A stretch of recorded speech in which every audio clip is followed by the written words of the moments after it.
Good morning, everybody. Welcome to Friday Focus on this, the 6th of March, 2026.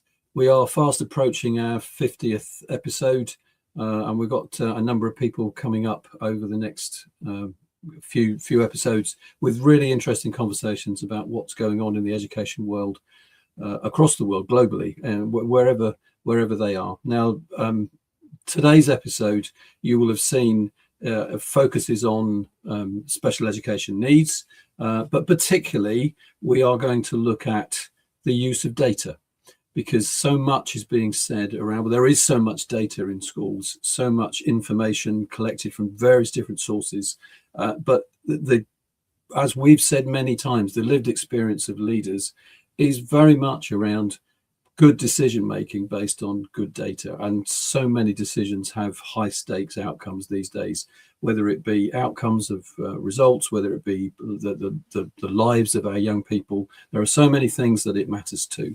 So my guest this morning has been with us before, but I will introduce by name, and then I'll leave her to talk about herself. But Felicia Gibson, welcome back to Friday Focus. Thank you for joining me again. Tell our listeners a little bit about your journey. Tell us about PAGS and what you're doing.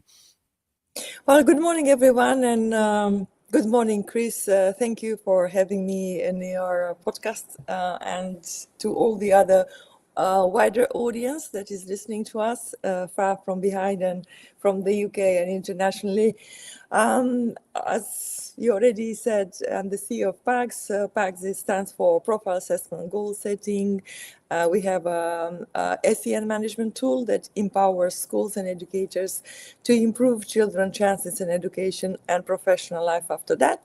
My background is from education, like yourself. I've been in school, leading and going through all the stages, teacher, head of cognition, and head teacher as well.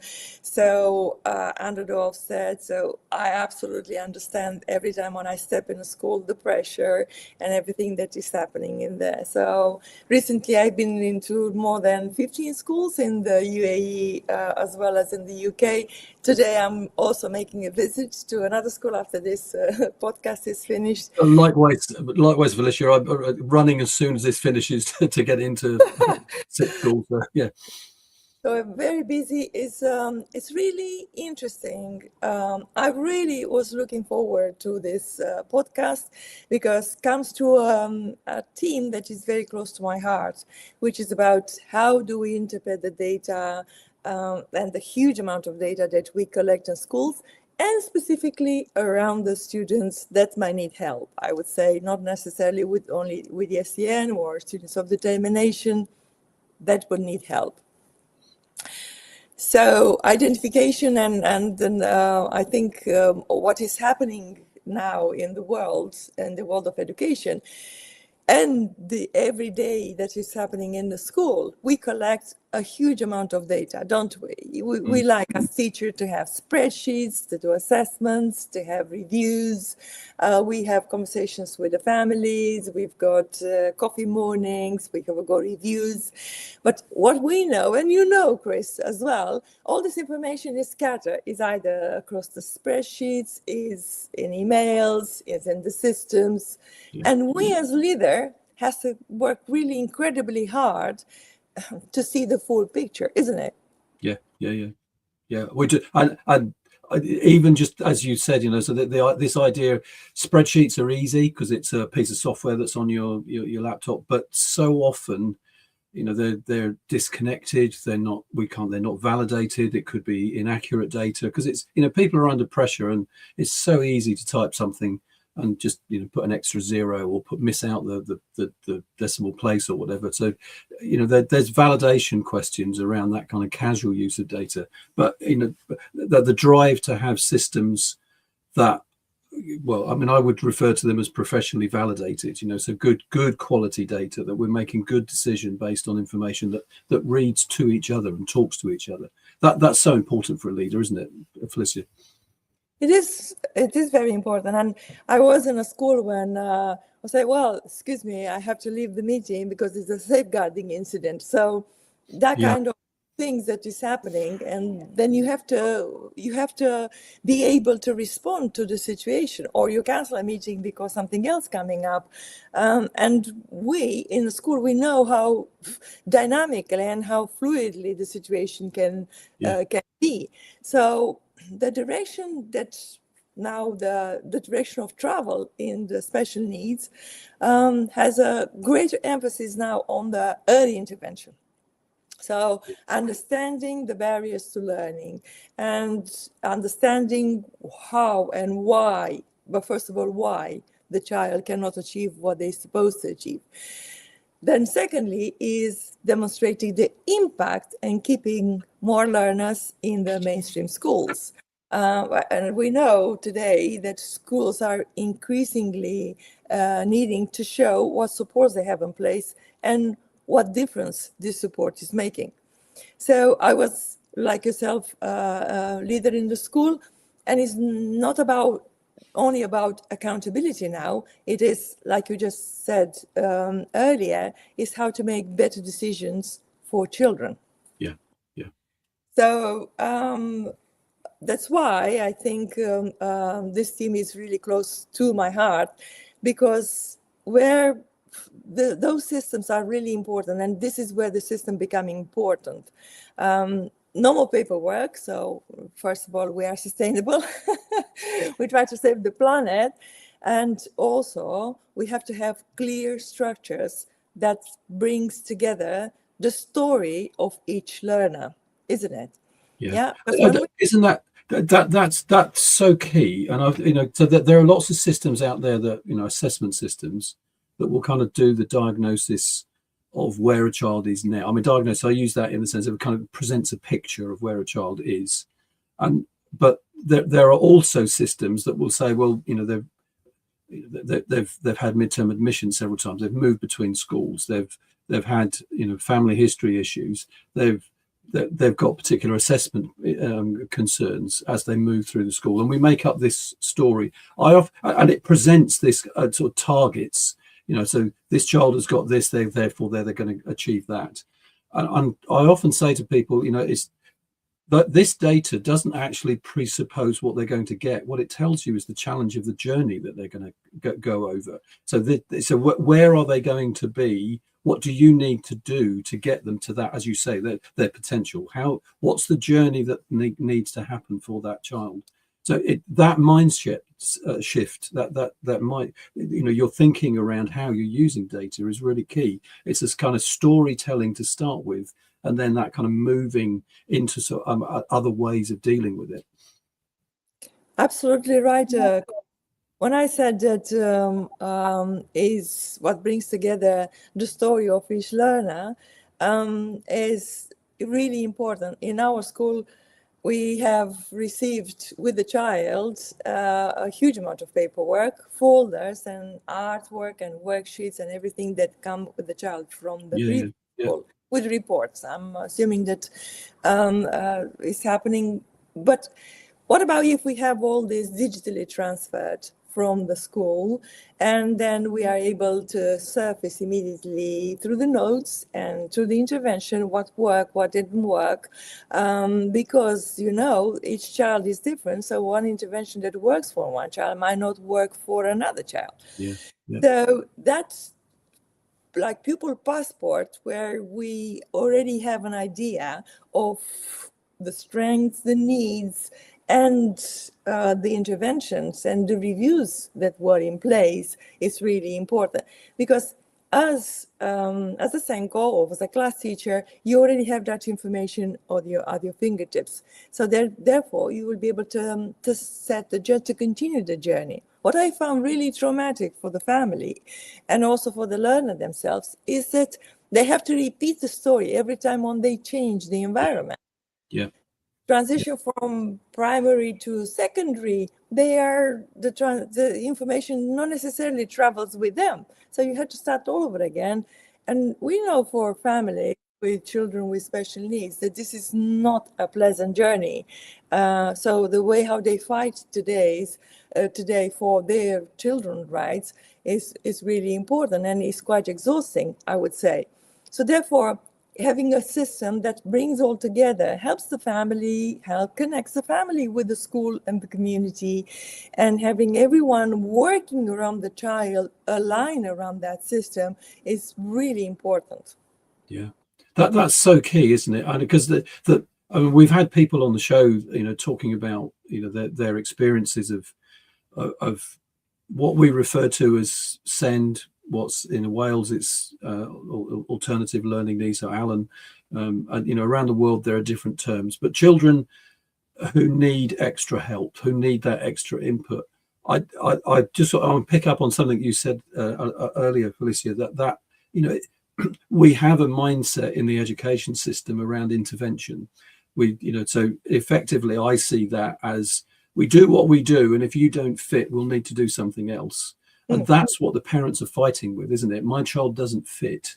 My child isn't able to do what every other child is doing for whatever reason, whether it's physically, emotionally, or cognitively. There may be differences, but I suppose the question we come to is that adaptability, isn't it? So how, and then using information to inform that adaptation is so key, because otherwise it's just we'll carry on doing what we do, and if you don't fit, then maybe we'll have to find something else. That's a bit blunt, but that is the kind of essence of the way we've been dealing with it, isn't it? It's Yes, I think having a system that you look from the developmental point of view, what competencies the child would have developed by a certain age, based on the cognitive development theories, learning style, learning theories, everything that Piaget-Vygotsky taught us in school, is important, because then understand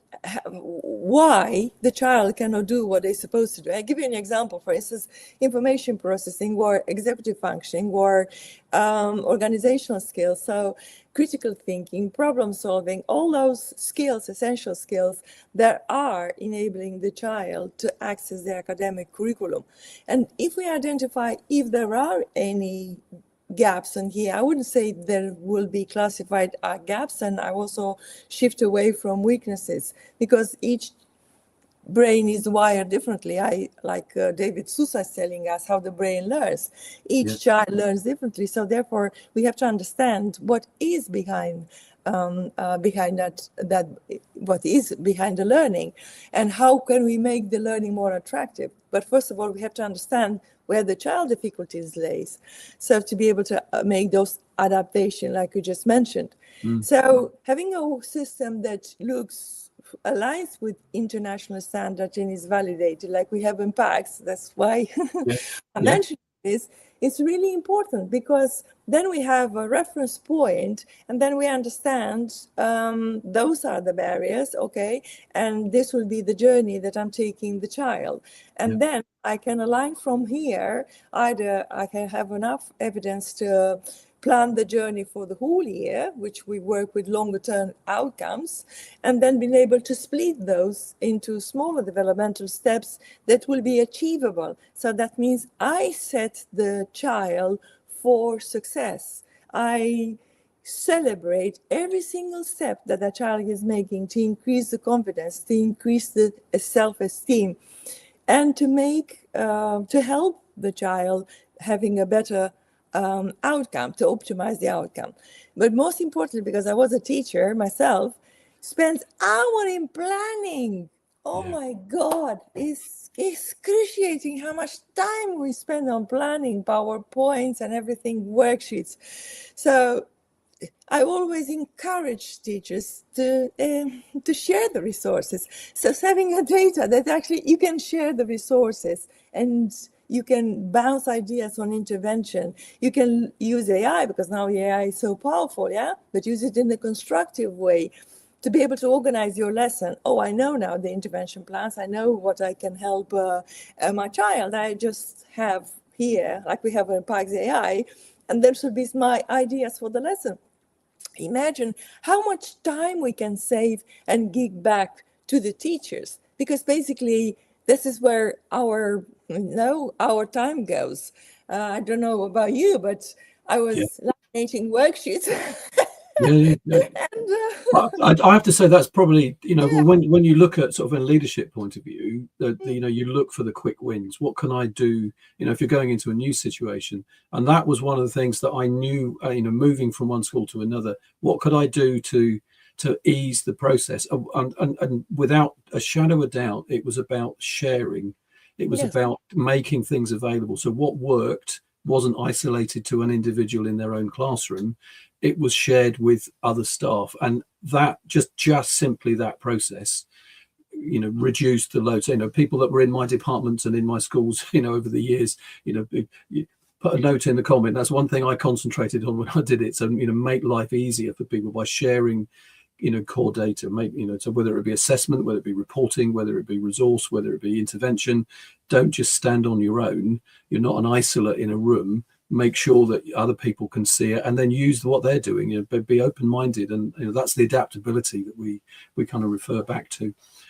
So, thinking, Felicia, you've talked about the international view. Give us a view in your perspective of how this is being perceived around the world. You referred to it there, and I'm going to kind of center on it. So in the UAE, the children of determination. I love that expression. There's a different, because there's a kind of badge of dishonor around special education needs in parts of the world. It's a shame, the SENS department. It feels like that's the extra bit because they're not doing proper education. As I've heard it said, I think that's desperately wrong, and we need to challenge it.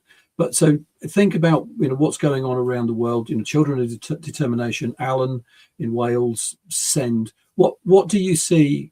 What do you see is happening in that the conversation about school and the way we deal with children?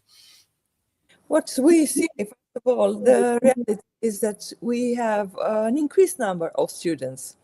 I'm going to separate because there are three things in here to mention. First of all, it is an increase, and it is more students that are coming in a school with social, emotional, mental health. Beyond having a diagnosis or in the weight of diagnosis, that's just labeling. Beyond how is perceived in some system or how parents are accepting or not the diagnosis. What we and for us, the experience that we have with the schools, the schools are working incredibly hard to be able to put those interventions in place. And the earlier they can detect is the better. So that's, they have sometimes very good pre-admission meetings where they can identify those needs as early as possible and then communicate this with the parents, put system in place. In the UAE, students of determination are very helped. They are categorized in wave 1, wave 2, wave 3, or tier 1, tier 2, tier 3, which is similar to what we have in England, element 1, element 2, element 3. So in PACS, actually, we have this possibility of classifying the students and putting them into waves, tiers, or elements. The most important is not only arranging them and putting them in a dashboard for the leadership to see this at the glance right away, is also to be able to demonstrate the impact or intervention that you put in place for those children. So what is everywhere is happening in the world is sometimes schools are planning, as I mentioned, the journey from the beginning. So they put the interventions in place, they put the targets, they have the targets identified, stemmed from the child's needs, and with this data that they collect, like we have in our validating assessments, then they are able to plan all that journey, all those targets and intervention. But most importantly, Chris, is they are able to monitor them.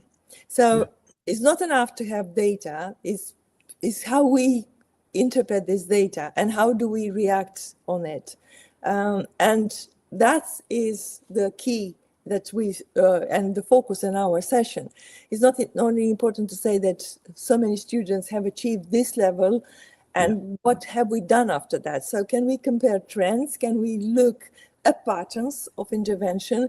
Can we see, like, for instance, like we collect the data from communication interaction or cognition and learning or cohort of the children from this year or from this term? What difference did it make if I have more one-to-one intervention or if I have more group work interventions? Yeah. Did it make any difference in their outcomes? Have they actually shifted into the grades? Have they better attendance or they come on there? This is where data becomes so powerful because it's helping us to make those informed decisions. That means I will need more training for the staff. I will need more resources in the IT department, more softwares like aligning those curriculums around the child, and I will need more other resources, that's more collaboration with the parents, for parents to take a little bit of responsibility and driving this at home. So all this is so important to be collected. Yeah. I think I have attended so many meetings where everybody was asking, well, how the progress looks like, quantitative and qualitative in the SEN. How does it look like, Chris? Because that's such an important metric, isn't it? Yeah. But that demands intent. That demands, that what we've said about adaptation. Because I've seen so many. I mean, obviously, in our work within Smart Curriculum, we're looking at the provision itself, and it's that. What is the core provision that's available, and then what's an intervention? Well, an intervention, it usually ends up as additionality, and then that's got extra cost because it's more people, rather than adaptation, which requires rethinking of schemes and rethinking of resources and changing the way we do things. Now, that's got lots to do with, exactly as you said, class sizes, individual processing, all of those things. But we are running on high pressure, and people are kind of doing things, without the information that you're talking about. What does work? What does, I really, in progression mapping as it used to be, that idea of, well, what does actually work? What data do we got to prove that these are actually activities that matter? Yes, absolutely.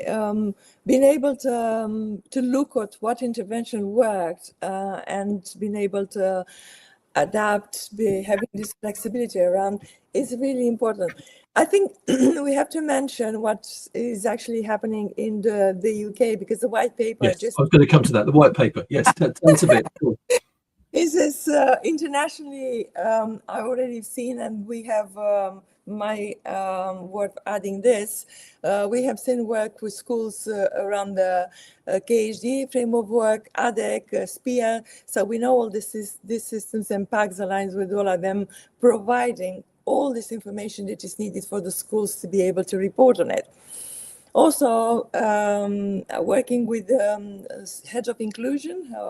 This is similar of SENCO that we have, or in Belgium, the SEN coordinator is the system is the same, just works, operates a little bit different, obviously looking at improving children's chances in education.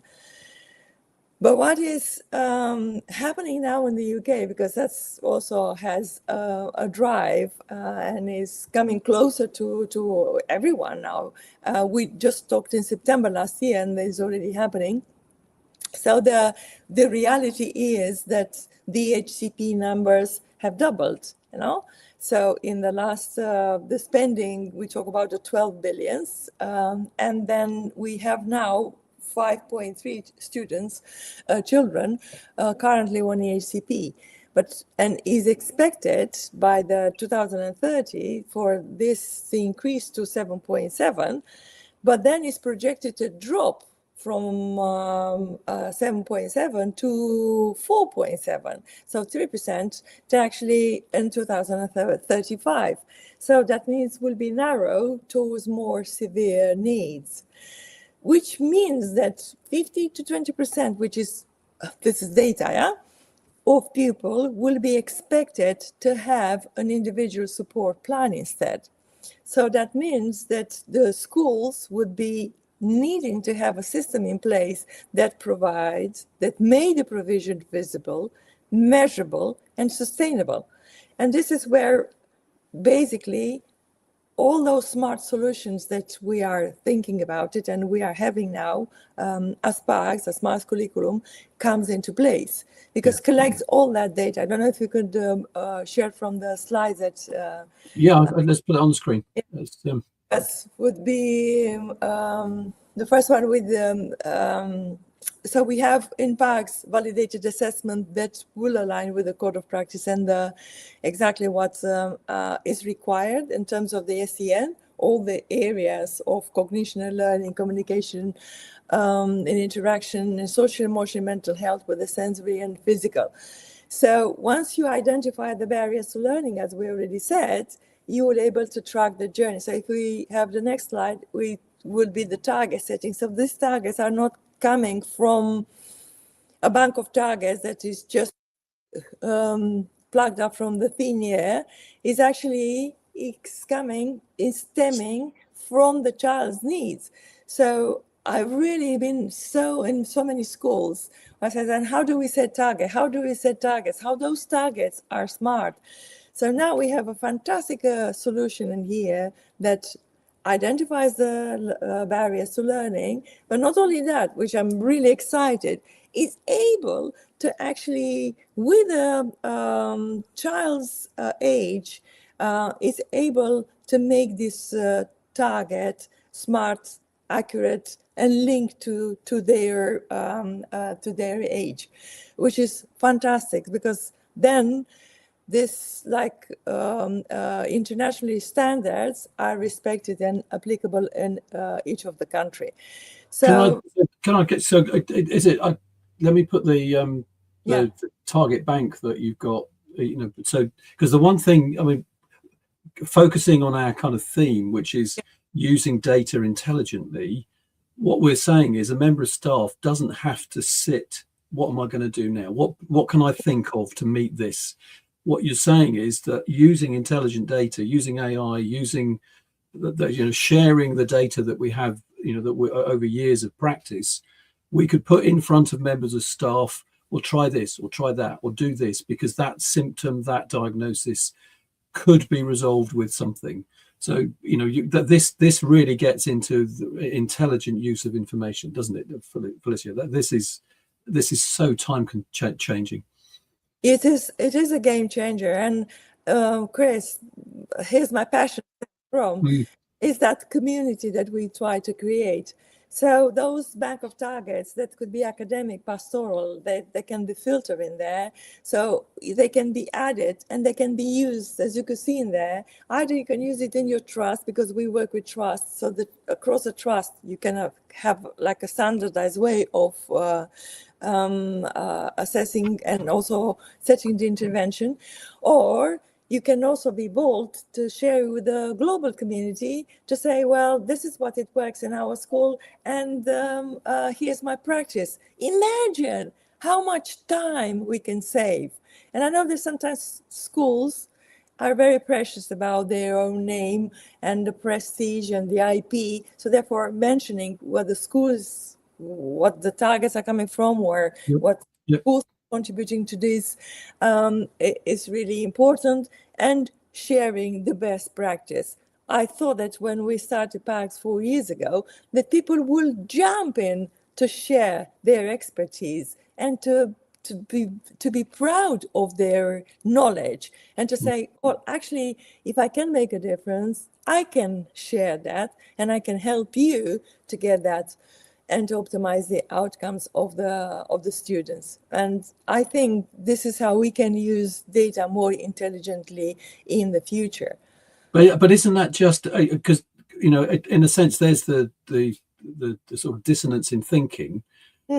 What we're saying is that the outcomes for learners are the thing that validates what we do. Yet we kind of validate it on the fact, well, I've come up with this idea and I've done that idea and I own that idea.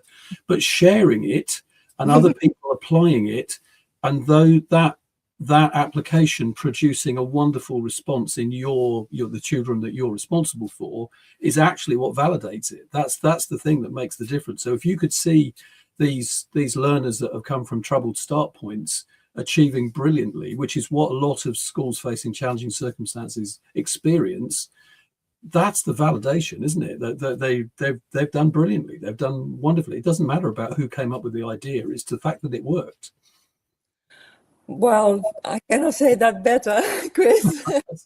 I think in between us as EdTech providers is also creating this ecosystem. When we meet in these BISA meetings or CEO around the table, I always emphasize how important is the networking, how important is creating the ecosystem, working as a team, ourselves having a lot of APIs, and in between ourselves as well as with other systems, and the data to flow in between the system, because this is where we said from the beginning, teachers now, they have to log into that system and to that system and to that password and that password. So having a way of bringing those systems together, and this is what we try to create with PACS, to have as many API links with today we have with MISs and with Arbor, with ISAMS, with Smart School, and we create more MISs, links with MIS and with PowerSchool as well.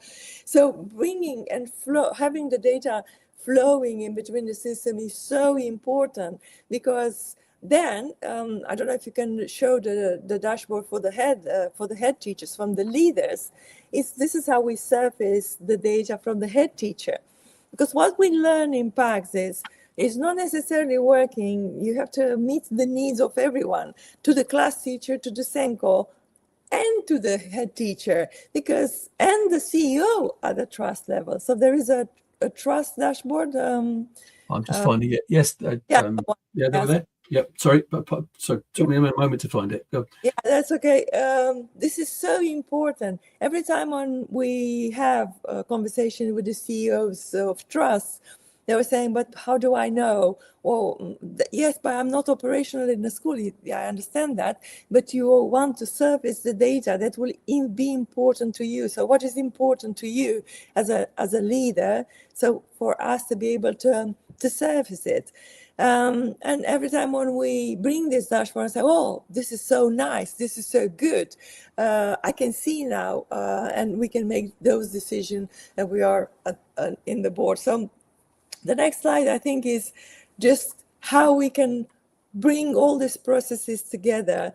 I'm really passionate about it, and I think you are the same, Chris, bringing a centralized system, a hub of information that will help us to make better decisions, having been better informed, I would say. And now that the schools are coming together, we talk about with groups that are sharing the expertise in between them. We talk about the multi-academy trust or the trust, or in the UK. The principle is the same. I mean, bringing more people together is sharing the costs as a trust level, but at the same time, making better decisions in terms of what works for one will work for the other. So having a structured way of interpreting the data is also important. I spoke to head teachers recently, and they were saying that they want in the future to be able to take more students that will need support, and to start having a provision like a hub of well-being on their premises. And this is how to support the whole community. Either they have more EAL students or SEN students, but the fact that they really want to be able to support the community and to have that conversation with the parents, and to meet their needs. So going back to the white paper and the shift that is coming to the schools. So the schools will be expected to have these intervention plans in place, and also to be able to have the system in place and to prove how they make a difference to the children in their outcomes, isn't it? Let's I've got to pause for a minute for the kind of advert bits, but let's come back to that, because there's quite a key part of the thinking in that piece. So just give me 1 minute, and then we'll continue the conversation. So thanks for being here. If you're listening, I can see from the comments that are coming in, that there are people all over the world that are listening, and thank you for joining us on Friday Focus this week with this great conversation about special education needs. So just if you're here, please like, share, subscribe, follow wherever you are. We're on Substack, we're on Spotify, we're on YouTube, and we're on LinkedIn. The Friday Focus has been growing, so we've got 26,000 followers on LinkedIn. The newsletter that I write and put out every week, about 4,000 people around the world are seeing it. Again, if you want to see that in your inbox, please go to our website, smartcurriculum.net, and sign up on the pop-up that appears on the screen. It'd be really interesting. I get lots of messages on a Friday morning or a Tuesday when it goes out on LinkedIn that say, really interested. The process that's going on in education is really focusing on thinking. So if you want some new thoughts, please sign up to those newsletters. And then kind of a lifetime ambition is to get some of this stuff printed. So as you may be aware, The Efficient School was published at the end or the beginning of 2025. That's still out there on Amazon. You can download it as an ebook. That will be published as a printed book in September. We're working on that now. And then the follow-up book, The Perfect Timetable, which is actually speaking around some of the things that we're talking about today, will be published in a few days' time. It's due out on the 12th of March, The Perfect Timetable. I haven't got a screen grab for that, and we'll put the link to YouTube. But what I'm trying to do is to make sure that these things that we're talking about can be in your hand, so you can do it yourself. You can actually make it your own. And there's the title of the one that will follow up, Make It Your Own. It's about not taking things off the shelf, but making something, a good idea, your own. So this whole thing that we're talking about, sharing resources and making it your own, is so key.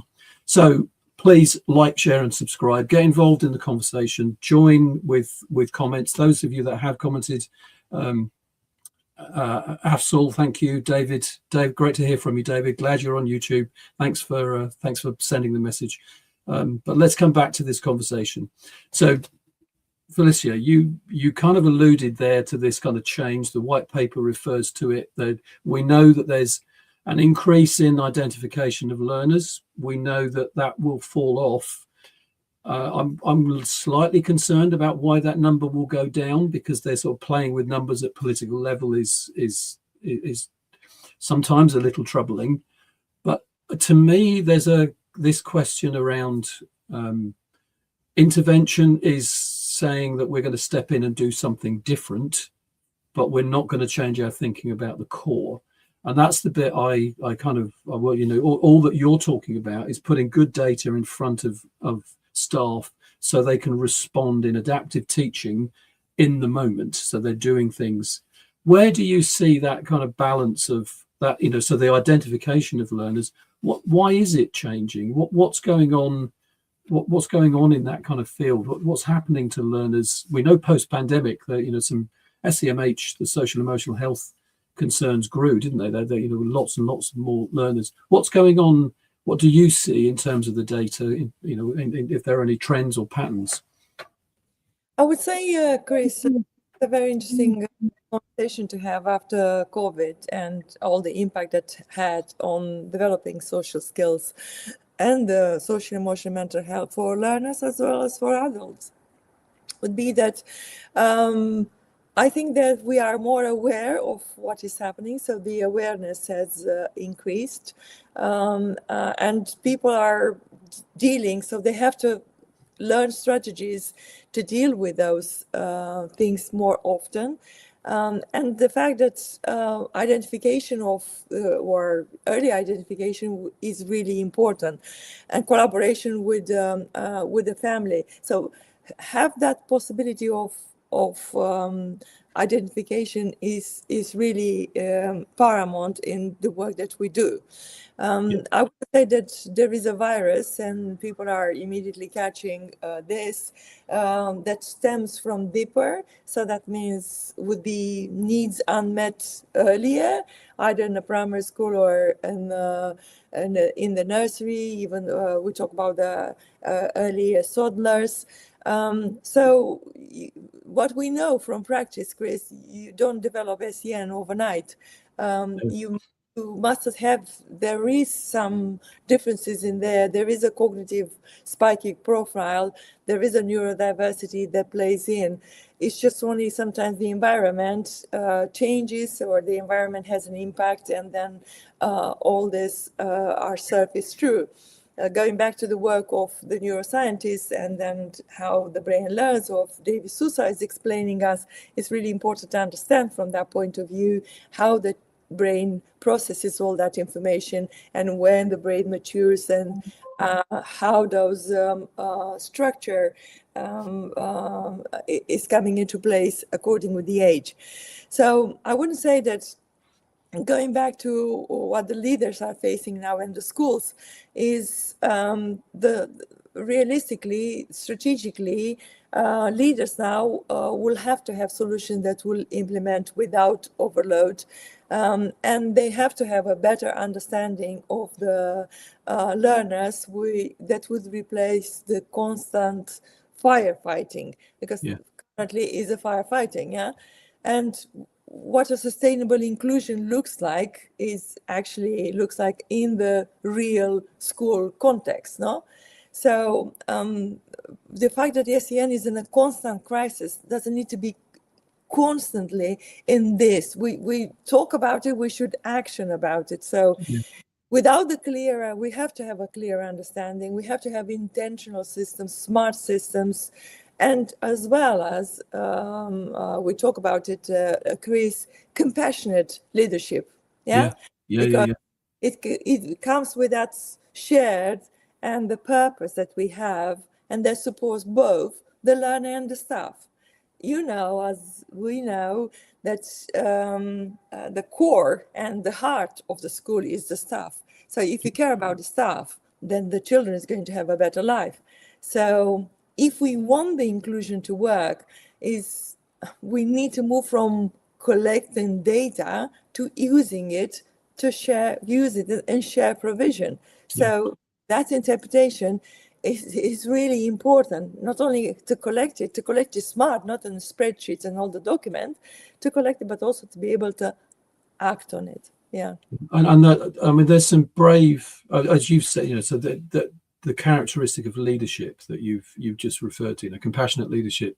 I know, you know, when I was, you know, in leadership in schools, my SEN department leader, inspirational lady, really, you know, fantastic person, you know, without going into lots of detail, you know, we had lots of learners. Over 40% of our learners were classified as SEND in some form or other. In fact, at some points it was a lot higher than that. But the idea, as you just said, looking after the people, making sure that they were in good mind, that the pressure was not on them. We used to do 6-week cycles of review, because it needed to be active, because a child did not need to be labelled and stay on the list if they didn't need it. And if the intervention had worked, they would move on into mainstream where you didn't need that. But there were some who, and we had some really, you know, challenging young people that were going to be on the list for a long time.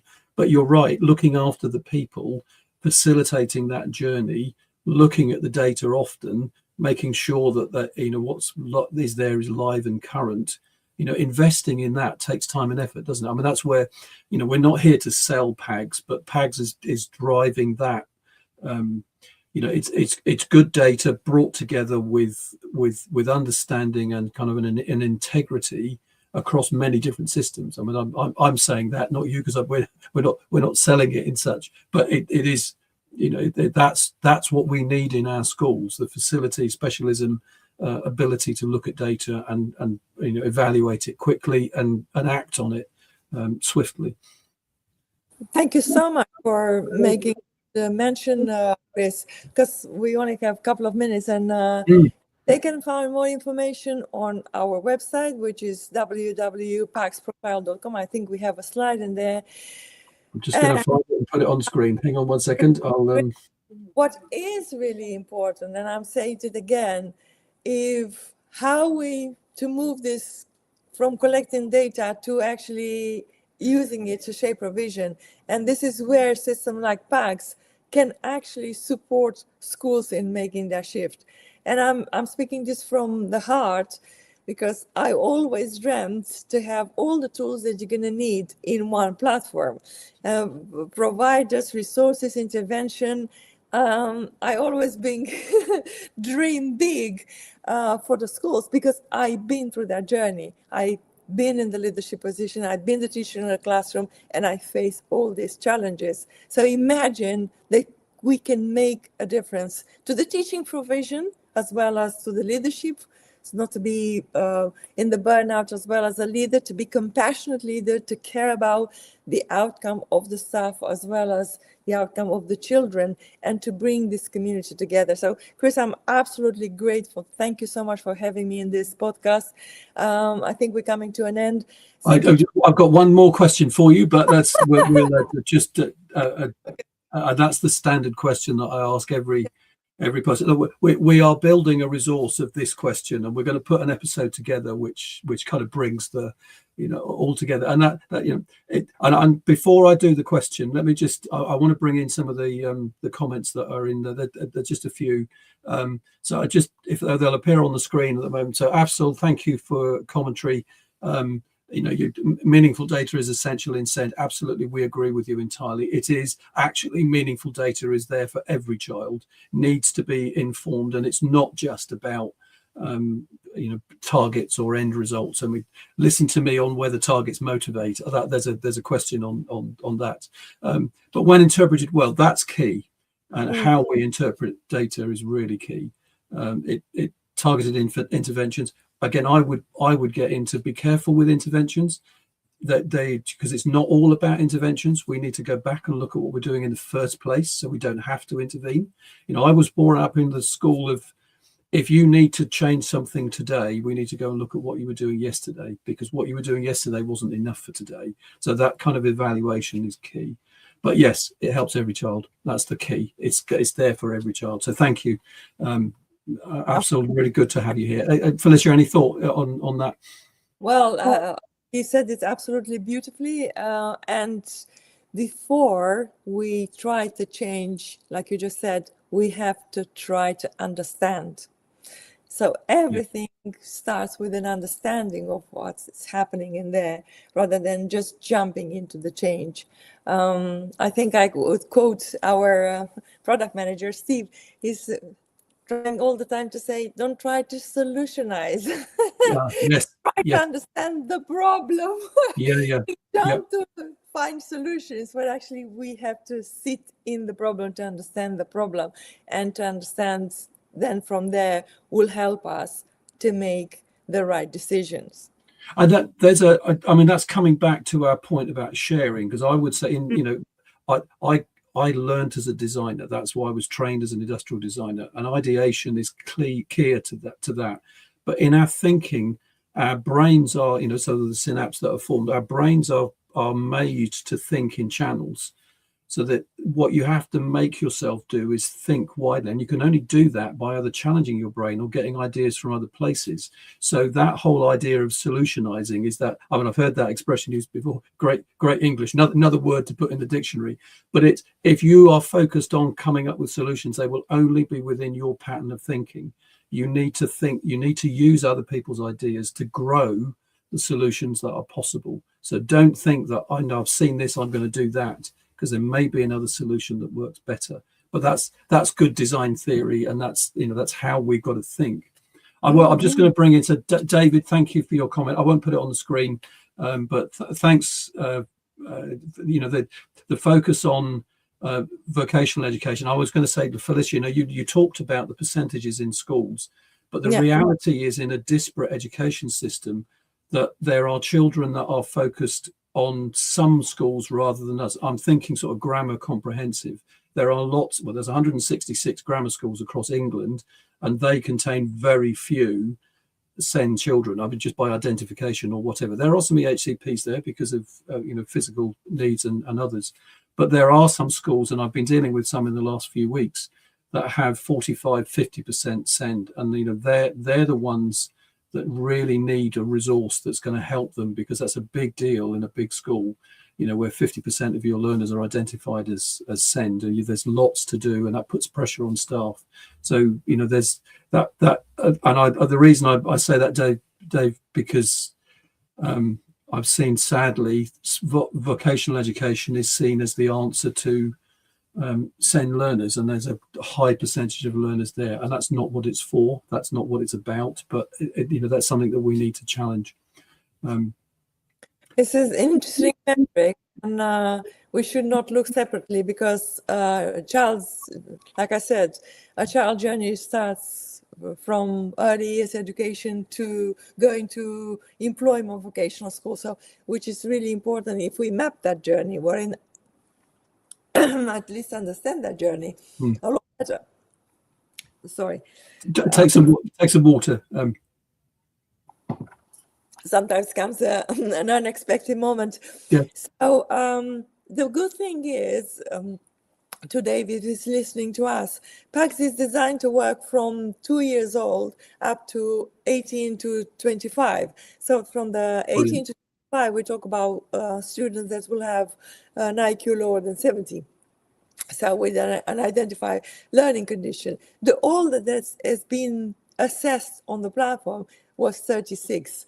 And then the person said, Felicia, PACS got it 75% right. And it's never been designed for adults under 36. Wow. Yes, totally agree. Absolutely, totally agree that we have to look at vocational, and we have to be able to improve their chances and taking a career path. Ourselves as a company, we've been involved in Erasmus Plus project. We looked at autism spectrum pathways, which is an open source, so that we can make that available as well, where they have resources, training available for an employment guide, and training available for the vocational schools of how to prepare the neurodiverse, for the employees, how to face the neurodiverse individuals, and then for the individuals themselves, how they prepare for a job. So have a look at that one. It's Autism Spectrum Pathways.eu. Is an open source. Everybody can tap in and use the resource. Most importantly is that, like, we don't have to. It's very hard when everybody's saying that, yes, but we have to look at the context, and each country is different, each educational system is different. Yes, that's true. But common is, the SEN is common in each of the educational system that we've been acting through. So regardless that we put them in waves and tiers of an elements, it's still an identification of needs, it's still collaboration with the families, it's still keeping the parents informed, and everyone together around the child. So this is common to any country of educational system that you are acting in. I think parents are so much involved, and I'm so happy that in PACS now we have a parental portal, so the parents will be able to see some information and comment about the children, and get that notification from the school. Oh my God, when actually we got that, well, it was such a relief that finally we're going to meet the needs of the parents, and the parents to be able to be more active into the platform. So everyone is playing an important role in here, as well as the learners. When I went to Stop Soup Academy in Nottingham, the second time when we did the filming, the first time they were quite shy to come in the camera. They didn't want to be filmed, and this time, Chris, unexpectedly, they wanted to be on the camera, And they name interventions that they done in parks on the camera. And I thought, oh my God.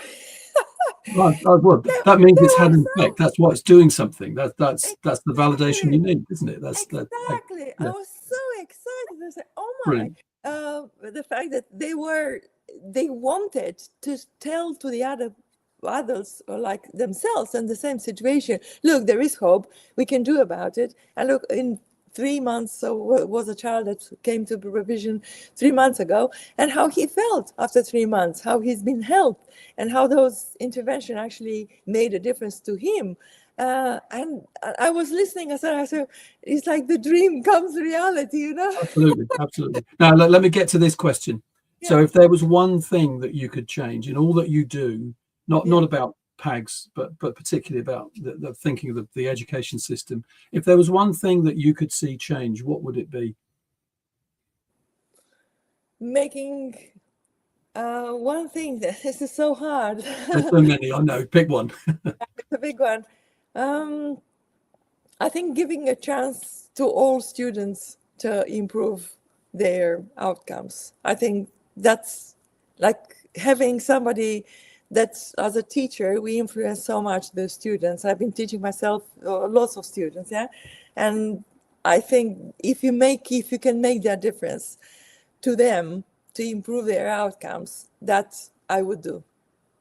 Absolutely. Felicia, thank you so much for the conversation today. It's so important. I put the stuff back on the screen there. So if you're interested in the work that Felicia Gibson and the PAGS team are doing, wherever you are in the world, I know it's not an English system. It's, as we've been saying, it's all over the world. But say this is not championing necessarily PAGS, but about the whole process. But there's something that has been going on here around using data more intelligently. Felicia, thank you so much for the conversation. We are going to wind up the conversation now, so thank you. Stay online with me, and I'll see you shortly. So thank you all for being here today. Just a reminder that if you haven't done so already, if you like what you're hearing and seeing, please like, share and subscribe. Sharing it with others means that others get involved in the conversation. These podcasts stay live on the system, so whether you're using YouTube or whether you're using Substack, you can share those with your networks. If this is a useful conversation for you, please do get involved in what we're trying to do. If you want to contact us, the details are on the tagline at the bottom of the screen, inquiry@smartcurriculum.net. If you go to the website, smartcurriculum.net, there's lots of details, so signing up to the newsletter or finding out what we're doing in terms of the whole process. So please like, share and subscribe.